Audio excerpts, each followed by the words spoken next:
뉴욕 증시가 혼조 양상으로 마무리가 됐습니다. 자, 다우지수는 다소 큰 폭으로 하락한 반면에 나스닥은 상승세로 마무리가 됐습니다. 자, 그 내용을 살펴보게 되면 고용지표 그리고 제조업지표 이런 경제지표에 많이 움직임들이 바뀌었다라고 볼 수가 있겠는데요. 자, 이 경제지표들 어떠한 상황들로 해서 움직인 것인지, 그리고 다우지수는 내리고 나스닥은 올라간 이유는 무엇인지, 자, 미국 증시 상황들 자세하게 알아보도록 하겠습니다.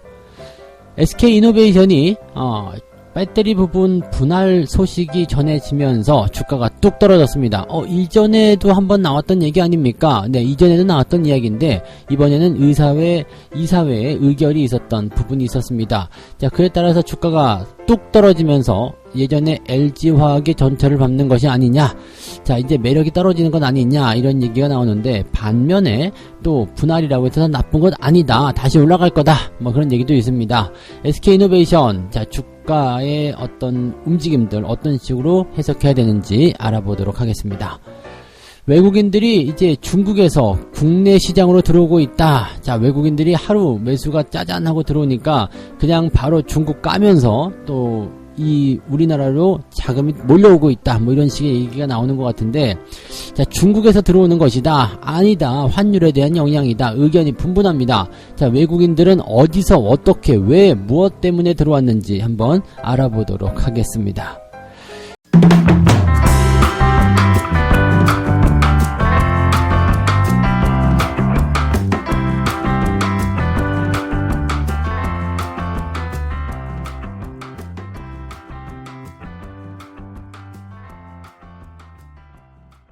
네, 반갑습니다. 자, 오늘은 8월 5일 목요일입니다. 저는 이제 주식시장이 분위기 좋게 마무리가 되면서 기대감을 좀 모으고 있다라고 보셔도 될 것 같아요. 모처럼 두 발 쭉 뻗고 주무시지 않았을까 생각되는데, 자, 미국 증시는 그렇게 우호적이진 않게 마무리가 됩니다. 그래서 오늘 또 흔들리는 거 아니냐 라고 생각하실 수 있을 것 같기도 합니다. 자, 제가 뭐 시황에서 이미 말씀을 드렸습니다만은 시장이 가지고 있는 부분들은요, 강하게 상승을 하게 됐을 때 거기에 따른 이 반대급부적인 모습이 무조건 나타나게 됩니다. 물론 강하게 하락했을 때도 마찬가지 움직임이 나타나게 되거든요.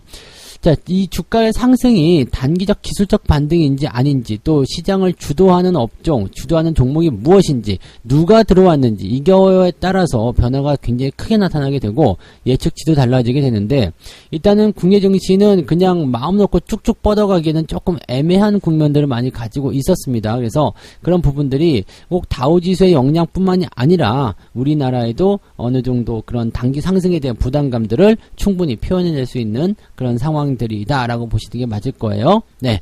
자, 어쨌든 미국 증시 상황 한번 살펴보면 다우지수가 0.9% 하락합니다. 그리고 나스닥은 0.1% 상승으로 마무리가 됐습니다.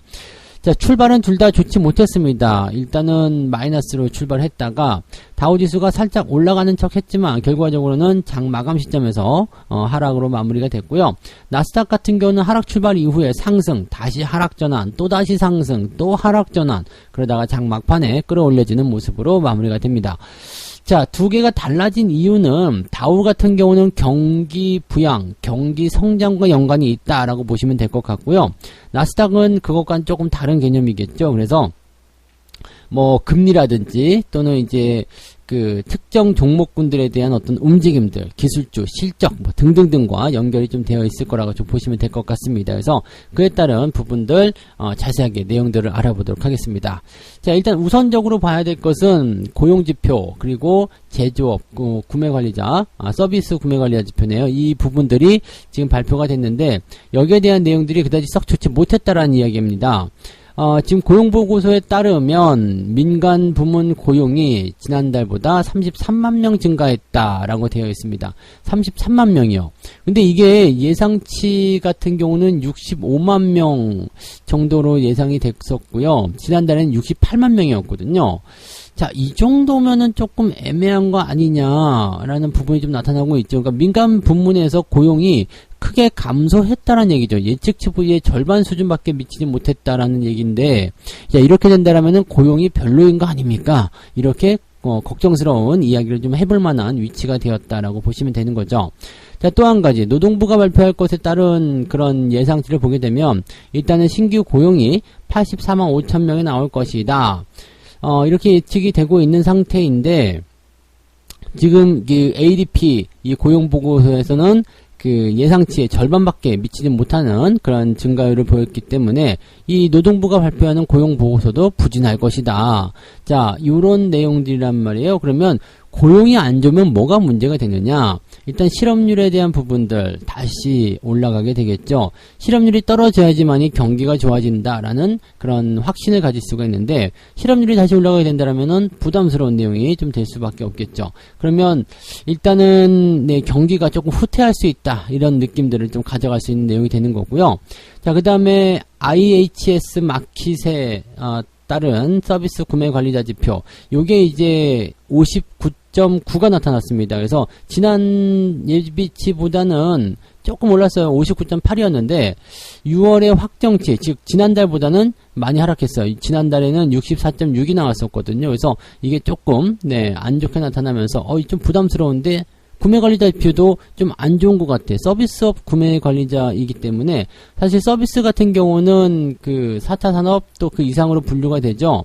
그래서 지금 이 상황으로 간다면 3차 산업이죠. 그 뭐 제조업, 그 다음에 뭐 한 다음에 이제 3차 산업, 그 다음에 4차 산업이 이제 금융이라든지 첨단 기술 쪽으로 이제 들어가는 부분일 텐데, 이 서비스업 같은 경우는 사실 선진국이 가지고 있는 가장 근간의 산업이라고 보시면 됩니다. 그래서 미국은 이 서비스, 그 다음에 소비, 이런 쪽이 굉장히 중요한 경제 지표로 작용이 되는데, 지금 이쪽에서 떨어졌다라는 부분들은 약간 부담스럽다라고 생각해 볼 수 있는 내용이 되겠죠. 반면에 ISM, 공급관리협회가 발표한, 이게 사실은 조금 더 신뢰도가 높아요. 그래서 이 ISM이 발표한 그 서비스 PMI, 구매관리자 지표는요 64.1로 집계가 되면서 역대 최고치를 경신했다. 두 군데가 이제 조금 다르다라는 것이 조금 애매한 부분이겠죠. 근데 어쨌든 월스트리트저널이 집계한 예상치는 60.5 정도였고요. 이것을 크게 웃도는 모습이 좀 나타났다. 자, 그러면 IHS 마켓에서 한 것도 59.9였기 때문에 지금 월스트리트저널에서 집계한 예상치 60.5 거의 비슷했었고요. 그 다음에 공급관리협회에서 발표한 이 서비스 PMI 지표는 64.1이 나왔다. 자, 이렇게 된다면 어떻게 될까요? 일단은 서비스업과 관련된 이 구매관리자 지표는 나쁘지 않다. 그래서 경기에 대한 부분들은 그래도 쏘쏘하구나 라고 생각해 볼 수 있는 내용은 될 것 같습니다. 하지만 뭐 일단 고용지표라든지 이런 구매관리자 지표가 전부 다 약간 혼조양상, 조금 애매한 상황들을 많이 만들어냈기 때문에 아마도 연준의 조기 긴축 우려감은 조금 더 뒤로 밀려나지 않겠느냐, 이런 부분들이 나오고 있습니다. 경기는 좋지 않지만 조기 긴축 우려감은 한 발 더 뒤로 물러섰다라는 부분 때문에 다우지수는 떨어져도 나스닥은 올라갈 수 있는 배경이 만들어졌다, 이렇게 보실 수가 있겠죠. 네. 자, 지금 코로나 상황도 한번 살펴보면, 전 세계의 누적 확진자 수가 2억 명을 넘어섰다고 합니다. 우리가 60억 인구니까, 계산해보면 많죠. 제법 많은 수치가 됐습니다. 60억에 2%면, 2억 명이면, 계산 한번 해보세요. 아무튼, 뭐, 그 정도 수치가 기록이 됐고요. 지금, 뉴욕타임즈 기준으로, 하루 평균, 92,000명가량의 신규 확진자가 나왔다라고 되어 있습니다. 이것은 이제 2주 전보다 139% 늘어난 수준이다라고 되어 있습니다. 이게 전 세계적으로 발생하는 수치라고 보시면 되겠습니다. 92,000명가량. 야, 그럼 전 세계적으로 굉장히 많이 늘어나고 있는 거예요. 우리나라는 이 정도면 그래도 좀 양호한 편 아니냐라는 생각이 들 정도라고 보시면 될 것 같죠. 자, 여기에 따라서 지금 백신의 공급이 굉장히 필요한 상황이 좀 됐는데, 자, WHO에서는 이제 이 백신 공급의 불균형, 이 문제를 해소하기 위해서 일단은 이 선진 국가들로부터 이제 국가들에게 이런 얘기를 합니다. 부스터샷 접종을 9월 말까지는 좀 중단해 주세요. 지금은 보면 2차 접종까지 마쳤어도 일단은 또 추가적인 어떤 그 면역 형성을 위해서 부스터샷이라고 해서 3차, 4차 접종까지도 해야 되는 수가 있다라는 얘기가 있어서 실제로 그걸 막고 있는 사람들이 있단 말이에요. 근데 미국 같은 경우도 이제 취약계층을 대상으로 한 그런 부스터샷 필요성을 검토하고 있다 되어 있는데 이것을 9월 말까지 중단해달라. 일단은 전 세계적으로 1차라도 다 맞고 나서 그때 생각하자. 백신이 너무 부족하다. 이대로 가면은 확진자가 너무 많이 늘어난다. 이런 식으로 얘기가 나오는 거죠. 약간은 잘하는 내용이라고 좀 생각해 볼 필요는 있을 것 같습니다. 그래서 부스터샷의 필요성을 검토하고 있다라는 거. 그래서 백신 시장이 당분간은 더 좋은 흐름을 보이지 않겠느냐라는 예상을 좀 해볼 수 있을 것 같고요. 우리나라도 빨리 국산 백신이 좀 나타나서 뭔가 좀 백신의 공급량이 좀 많아졌으면 하는 생각이 좀 듭니다. 근데 어쨌든 이 백신 접종률이 높아야지만이 이 지금 현재 변이 바이러스에 대한 어떤 부담감이나 신규 확진자 수가 크게 줄어들 수 있는 하나의 기로가 되지 않을까라고 생각이 되고 있습니다. 아직까지 이게 안 되고 있는 것은 약간 좀 부담스러운 내용 중에 하나겠죠? 자, 그 다음에, 국채 금리를 살펴보게 되시면, 전날 1.17에서 또 떨어졌어요. 1.13까지. 자, 금리가 이제 이렇게 떨어지는 이유는, 당연하게도요, 경기도나 우려감으로 국채를 사기 때문에, 국채를 사면은 일단 국채 가격은 올라가죠. 가격이 올라가면 금리는 떨어지게 되어 있다. 이렇게 보시면 되는 거라서, 일단 그런 형태들이라고 보시면 되겠는데, 자, 금리가 떨어지면 어떻게 되겠어요? 그럼 기준금리 인상에 대한 압박이나 이런 것들이 뒤로 밀려나기 때문에, 기술주들에게는 전체적으로 기술주 성장주에게는 큰 부담이 없는 일종의 호재라고 봐야 되나요? 그런 소식들이 전해질 수 있다라고 보시면 되겠죠. 기술주 성장주는 돈이 많이 필요하기 때문에 은행이나 이런 쪽에서 돈을 빌리려면 낮은 금리로 빌리는 게 유리하기 때문이죠. 근데 금리가 올라가게 되면 여기에서 부담감들이 생기기 때문에 기술주들에 대한 차익 실현이나 이런 것들이 많이 나타났었죠.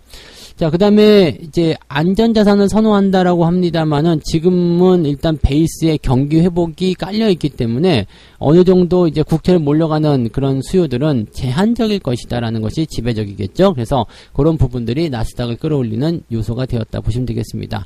자, 전반적으로 이제 정리해보면 다우지수가 내려가긴 했습니다만은 경기지표의 어떤 부담감 그런 것들을 통해서 일단 다우지수가 약간 주춤하는 모습을 좀 보였다 정도로 생각하시면 되는 거고 대신에 경제지표가 좀 안 좋게 나타나면서 긴축이 된 우려감은 뒤로 많이 밀려났다. 그리고 국채금리도 같이 떨어지게 되면서 나스닥은 끌어올리는 하나의 요소가 되었다. 이 정도로 생각해 주시면 될 것 같고요. 자, 이런 우려감들은 일단 백신 접종이 활발하게 이루어지고 거의 전체적으로 이제 접종률이 높아지는 시점부터는 더 좋아지지 않겠느냐라고 생각이 듭니다. 그래서 일단 시기적인 문제, 시간적인 문제이기 때문에 여러분들이 시장에 대한 걱정은 그렇게까지 하지 않으셔도 되지 않을까 생각이 되는 부분입니다. 네. 자, 두 번째 이야기 가도록 합니다. 두 번째 이야기는 SK이노베이션. 어저께 주가가 그냥 한번 쿵쾅쿵쾅 하는 바람에 약간 부담스러운 느낌을 좀 가졌을 거라 생각합니다. 근데 이거는 이제 일전부터 나오고 있었던 부분이기 때문에 SK이노베이션에 대한 부분들은 조금 부담스럽다는 이야기 예전부터 계속 해드렸을 거예요. 이 배터리 사업을 물적 분할하겠다라는 얘기가 지난번에 나왔었잖아요. 그래서 그런 발표가 좀 있었고, 지금 이제 이사회 결정을 통해서 이제 의결이 되었다. 이렇게 됐습니다. 그러니까 지금 이제 이 분할 의결 공시가 나온 이후에 주가가 급락세를 보였다. 이렇게 되는 건데, 이 부분은 지난번에도 충분히 설명을 드렸지만 실질적으로 좋게 보는 시선도 있고 나쁘게 보는 시선도 있습니다만 그냥 냉정하게 주주의 입장으로 본다면 대주주 말고요. 그냥 투자자, 일반 투자자, 우리 같은 투자자의 입장에서 본다면 이거는 악재라고 봐야 되죠. LG화학에도 똑같이 말씀을 드렸지만 이것은 일반 투자자 입장에서는 악재예요. 기업 입장에서는 호재가 될 수도 있겠죠. 왜냐면은 이제 LG화학에서는 마찬가지겠습니다만 자금 조달이 조금 더 원활해지죠. 자금을 더 많이 투자를 받을 수 있어요. 왜 사업부를 분리함으로 인해서 얘한테 좀 투자하세요라고 얘기가 나오면 그쪽으로 투자금이 몰려들 수 있는 거죠. SK이노베이션에 투자하세요가 아니라 이 SK 배터리에 투자하세요라는 부분들이 되는 거거든요. 그럼 그쪽으로 자금이 들어올 수가 있어요. 왜냐하면 2차전지 산업이 앞으로 계속 커질 것으로 예상되는 부분들은 확실하잖아요. 그러니까 그렇게 될 수 있는 부분들이 있고 성장성에 대한 부분도 굉장히 좋겠죠. 자, 그러면 SK이노베이션한테 투자하세요. 우리가 배터리 쪽을 키울 거예요. 라고 얘기해서 자금을 받는 것보다 물적 분할 시켜놓고 이렇게 키우게 되면 더 많은 자금이 들어오게 되고 또 추가적인 상승의 효과도 누릴 수가 있다는 얘기가 되는 거거든요. LG화학도 마찬가지의 생각이었을 거라 생각합니다. 그런데 여기에서 우리가 고민을 해야 되는 부분이 있잖아요. 지금 이 뭐 투자고 뭐고 다 좋은데 이 투자자 입장에서는 참 이게 애매한 구간이란 말이에요. 지금 다시 말씀드리면 이제 막 배터리 산업이 막 커지고 있는 상황이에요. 그래서 누가 더 많은 투자를 해가지고 더 빨리 시장을 선점하느냐, 즉 자금력, 그 돈의 싸움이잖아요. 돈이 많으면 또 큰 투자를 하게 된다면, 또 투자를 많이 받아서 여러 가지 사업을 진행을 원활하게 할 수 있다면 더 빠른 시장 선점 효과가 나타나서 발전할 수 있을 것이다. 이렇게 볼 수도 있습니다만 지금 배터리 분할을 하게 됐을 때 LG화학의 경우처럼 주주들의 뭐가 돼요? 지분 가치가 희석될 수밖에 없다는 얘기죠. 근데 증권사에서는 지금 다 좋다고 얘기하고 있어요. 지금 빨리 해야 된다. 앞으로 늦게 하면은 큰일 난다. 뭐 등등의 얘기가 있는 거고요. 이렇게 뭐 배터리를 분할하면서 흑자가 될 수도 있다. 이거 지금부터 뭐예요? 기업 입장에서만 얘기해 주는 거거든요. 즉 그냥 이렇게 되어 있으면 네, 성장할 수 있는 더 큰 기회를 놓치게 된다. 기업 입장에서 손해다라고 얘기했는데 전부 다 기업 입장. 그래요. 기업 입장에서는 당연히 좋을 수도 있어요. 왜냐면 손해볼 것도 없거든요. 근데 투자자 입장에서는요. 나는 배터리 보고 투자했는데 니네들은 배터리를 분리해버리게 되면 나는 뭐가 되느냐가 되는 거죠. LG화학도 마찬가지예요. 지금까지야 뭐 에너지 솔루션이 상장을 하지 않고 있기 때문에 LG화학에 투자할 수밖에 없겠죠. 왜냐면 LG화학이 100% 지분을 가지고 있기 때문에. 근데 상장하고 나면요. 100% 지분을 확보할 수 있겠느냐? 이거 안 되잖아요. 지분을 확보할 수가 없어요. 왜냐면 다른 주주들이 들어오게 되면 당장 내가 LG 그 배터리를 하나 더 산다. 에너지 솔루션 하나 산다. 그러면은 내가 1%만큼 한 주만큼 지분을 갖고 오기 때문에 100%가 안 되는 거잖아요. 자, 그러면 일단 이런 부분도 있을 테고 또 한 가지 한번 봅시다. 일단 지분 가치가 희석이 된다라는 부분에서 일단 사람들이 나는 너희들에게 투자한 이유가 배터리에 투자하기 위함이다. 근데 분할을 해가지고 저놈만 따로 떨어져 상장시켰다. 그러면 나는 너한테 투자해야 될 이유가 없다 얘기죠. 석유화학을 투자할 이유가 없고 나는 배터리에 투자하겠다. 자금 빼가지고 글로 이동할 수 있다는 얘기예요. 네. 투자자들 입장에서는 이런 부분들이 있기 때문에 상당 부분에 이런 그 덩치, LG화학을 산다든지 SK이노베이션 갖고 있다든지 이거 자체가 부담이 될 수 있는 얘기죠. 일단 자금 빼서 이동하게 되면 이 회사는 회사 기업 입장에서는 좋을 수 있지만 주가 하락은 피하기가 어렵다는 얘기가 되는 거죠. 그래서 SK이노베이션이든 LG화학이든 이렇게 분할로 뛰어져 나가게 되면 일단 이건 좋지 않다라고 생각하셔야 됩니다. 그래서 기업 입장을 우리가 고려해야 될 필요가 없어요. 기업이 뭐 좋든 말든 그거는 나는 관계없는 거고 뭐 분할하고 나서 기업이 더 성장할 수 있고 덩치가 더 커질 수 있다. 그거는 니들 사정이고 투자자 입장에서는 그렇지 않다는 얘기죠. 그러니까 여러분들이 이런 부분들을 잘 체크하신 다음에 대응하실 것을 꼭 권장해 드립니다. 제가 보기에는 지금은 네, 그래서 좋지 않습니다. LG화학이 그 이후에 뭐 주가가 다시 올라갔다 뭐 그런 얘기도 있지만 네, 그거는 더 두고 봐야 될 얘기라고 생각합니다. 그래서 지금 에너지 솔루션이 상장한 이후에 상황이 어떻게 될 것인지 또 살펴봐야 될 거고요. LG화학의 주가가 얼마만큼 올라갔다? 글쎄요. 네, 그 다음에 추세가 바뀌었는지 그것도 한번 잘 살펴보시기 바라고요. 이거는 네, 기업 입장에서 뭔가 좀 좋다고 계속 얘기해 줄 만한 그런 부분이 아닐 텐데 증권사는 어쩔 수가 없겠죠. 팔은 안으로 굽었을 테니까. 네, 그리고 기업만을 분석하게 된다면 투자자들 니들 됐고 난 기업만 보면은 이거 좋잖아 라고 얘기할 수도 있다고 생각은 합니다. 근데 기업 입장에서 보면은 제가 보더라도 괜찮아요. 기업 입장에서는 뭐 좋은 소식이라고 볼 수 있어요. 근데 그것은 어디까지나 기업의 입장이라는 거, 투자자의 입장을 조금 다르게 생각해야 된다는 것을 꼭 기억하시기 바랍니다. 저 같으면 뭐 이전에도 말씀드렸지만 SK이노베이션에 대한 부분들은 매도 의견으로 계속 말씀드렸다는 것을 꼭 기억해 주시기 바랍니다. 네. 자, 세 번째 이야기 가도록 하죠. 네, 외국인 이야기네요. 외국인들이 어제 매수를 많이 했어요. 네, 뭐 어제 그저께 해가지고 1조 원 넘게 매수했다는 얘기가 있었죠. 그래서 이 외국인들 도대체 어디서 온 거냐? 니들 어디서 온 외국인들이냐? 갑자기 어디 있다 나타났냐? 이렇게 되는 건데, 자, 지금 증권사에서는 여러 가지 얘기가 있습니다만, 네, 중국에서 튀어나왔다. 네, 중국이 지금 기업들의 규제 강화가 엄청나잖아요. 주가가 풍풍풍풍 떨어지다 보니까 뭐 지금 엑소더시라고 합니까? 이게 튀어나가는 거 있죠? 튀어나가는 거. 네, 도망치자! 네, 대탈출. 이런 것도 이루어지고 있다. 이런 얘기가 되는 거죠.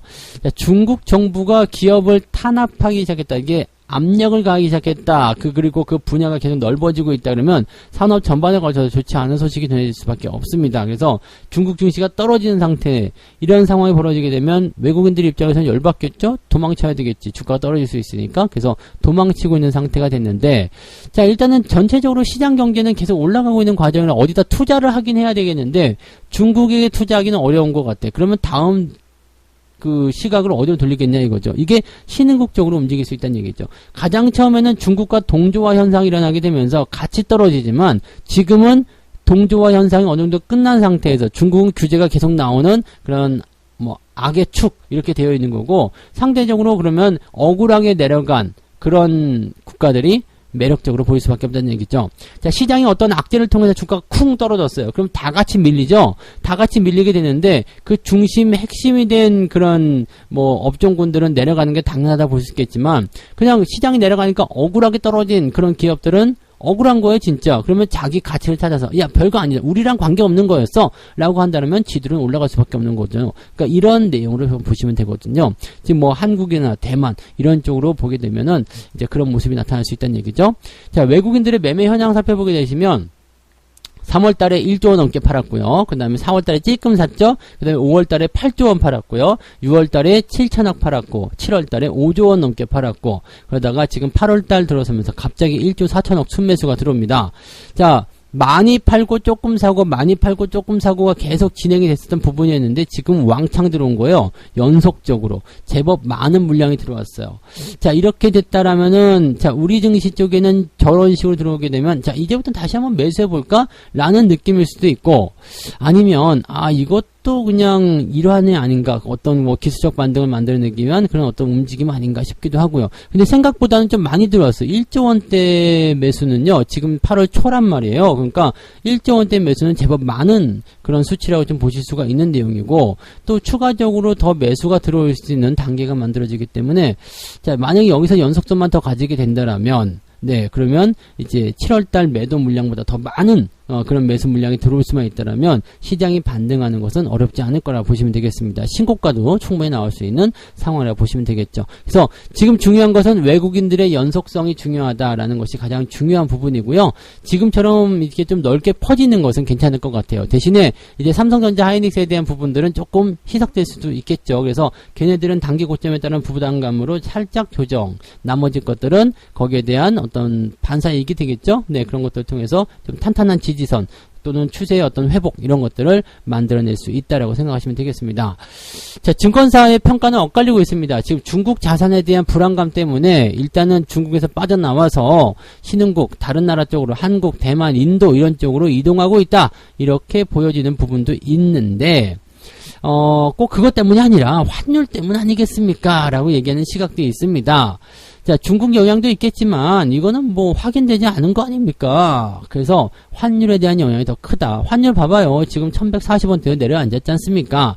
1150원에서 1140원 떨어졌으니까 환율이 내려가게 되면 외국인들 매수 들어오는 거 당연한 거 아닙니까? 라고 얘기할 수 있는 거죠. 그러니까 환율이 어떻게 보면은 외국인들을 끌어들였다 라고 생각을 하는 부분이 될 수도 있긴 있는데, 환율이 내려가서 외국인이 들어왔을 수도 있지만 외국인이 들어와서 환율이 내려간 걸 수도 있거든요. 그러니까 그거는 뭐라고 딱히 표현하기가 좀 어렵습니다. 그러니까 지금은 환율이 또다시 떨어질 수 있는 부분들, 제가 1160원의 저항대에 있다고 말씀드린 거 기억하시나요? 그래서 1160원대 저항을 통해서 이 환율이 다시 한번 떨어져야 되는 부분이 있습니다. 그러니까 그렇게 떨어지게 된다면 외국인 매수가 좀 더 들어와야지 되는 입장, 그러면 증시에는 좋은 소식이 전해질 수밖에 없는 상황, 이런 식으로 보실 수도 있겠죠. 자, 어쨌건 중국 쪽에서의 이런 엑소더시, 그 다음에 환율의 하락, 이 모든 것들이 외국인들을 끌어당기고 있다. 그래서 제임스 토마스, 수잔, 뭐 자넷, 뭐 등등등 다 들어와! 네, 해가지고 매수 좀 해줬으면 좋겠네요. 뭐 어찌됐건 어떤 이유건 간에 외국인들의 매수가 들어오게 되면 주가는 오르게 된다. 그런 부분들을 조금 잘 생각해 주시면 좋을 것 같습니다.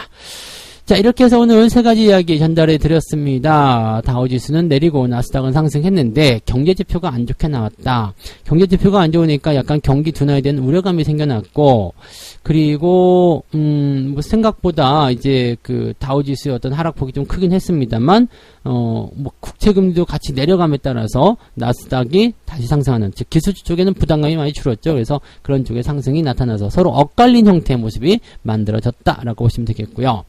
SK이노베이션의 배터리 분할 소식에 주가가 툭 떨어졌는데 이거는 이미 예고를 다 해드린 부분이기 때문에 대응을 좀 잘 하셨기를 바라고요. 자, 일단 회사 입장에서 본다라면, 기업만 본다라면 나쁠 건 없어요. 그렇지만 네, 투자자 입장에서는 아주 나쁜 소식이다라고만 알고 계시면 될 것 같습니다.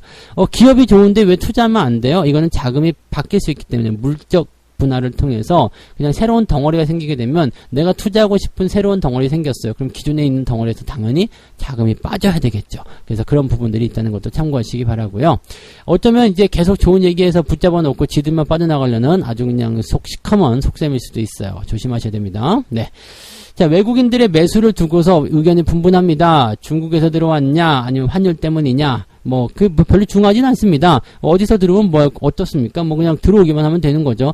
들어오면은 일단 땡큐. 네, 그래서 외국인 매수가 들어와서 골고른 이런 그 매수 현황을 보여주게 된다라면, 특정 업종으로만 집중되지 않는다라면, 우리는 시장을 충분히 긍정적으로 봐도 괜찮다는 거 말씀을 드릴 수 있겠고, 일단 내용들만 따지고 보면은 조금 더, 네, 외국인들이 들어올 가능성이 있다. 이런 정도로 분석들이 되고 있는 것 같습니다. 자, 책 한 꼭 읽고 마무리할게요. 시장 평균 수익률을 능가하는 성과를 거두는 것은 충분히 가능한 일이다. 그 가장 첫 번째로 해야 할 일은 저가 매수이다. 고수익을 얻으려면 되도록 가장 낮은 가격에 주식을 매입해야 하는데, 저가일수록 기대 수익률은 높기 때문이다. 연중 최저치라면 더 큰 부를 창출할 수도 있다. 물론 기업의 성장성과 우량성은 필수가 될 것이고, 회사의 장래성을 분별력 있게 평가하고 적정가에 매수할 준비를 갖추는 게 우선적으로 필요한 덕목이다. 자, 이게 소름 끼치는 게요. 내가 한 말이 책에 그대로 쓰여 있어요. 내가 쓴 책인가 이거? 네. 그래요. 제가 한 말인데 제가 읽고서 제가 모방을 했는지, 아니면 저의 이야기를 가지고 책에 모방을 했는지, 아니면 모든 진리는 한 곳으로 통하고 있는 것인지는 모르겠습니다만, 여러분들 이것이 진리예요. 싸게 사야 됩니다. 주가가 낮을수록 기대 수익률이 높기 때문에 거기에 대해서 높은 수익을 원하시는 분들은 무조건 주가를 싸게 사야 된다는 거, 그 생각 잊으시면 안 되겠습니다. 올라갈 때 사는 거 리스크도 크고요. 먹을 것도 별로 없어요. 꼭 여러분들 그 부분 참고해 주시면 좋겠습니다. 자, 오늘도 여러분들, 오늘은 약간은 좀 애매한 상황이 좀 벌어질 수 있을 것 같아요. 예상치와는 좀 다른 그런 경제지표 발표가 있었기 때문에 조금은 이제 흔들리는 모습이 있을 수 있겠습니다만, 외국인들한테 한번 기대를 걸어보고요. 오늘도 역시 성공투자 변침 말고 변함없이 이끌어내시기 바랍니다. 저는 장중시장에서 다시 올게요. 고맙습니다.